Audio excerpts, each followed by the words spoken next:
નર્મદા જિલ્લામાં ઓપરેશન અભ્યાસ mock drill યોજાશે. કલેક્ટર અંકિત પન્નુ દ્વારા પત્રકાર પરિષદ યોજીને પત્રકારોને મોક ડ્રીલ વિશે જાણકારી આપવામાં આવશે.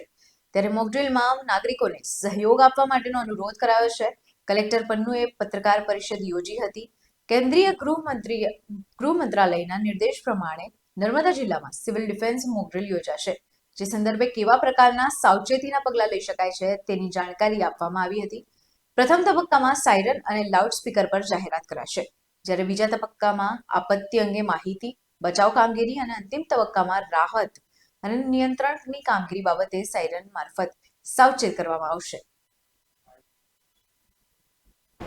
एक नॉर्मल वीडियो ले लो, उसमें मीटिंग का भी होगा ना तुम्हारे पास वीडियो,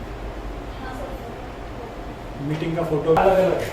जैसे जब मान लो अटैक हो रहा है तो उसमें 2 मिनट तब आ सकते हो बाहर, तब एकदम फ्लैट साइलेंट बजता है 2 मिनट तक। अच्छा, टीवी मीडिया में और न्यूज़पेपर में हर तरीके के मीडिया से आप लोगों तक पहुंचाना। ऐसे कितने कल जो बनेंगे वो कितने साइलेंट बनेंगे? कल तो बनेगा और एक साइलेंट बनेगा, एक लाउड और एक ठीक है। वही तो सर। और मतलब ये पूरा इतना डिटेल दिया मैंने आपके साथ PDF पे शेयर। ये क्या लोगों को मालूम पड़े वो ज़्यादा जरूरी है।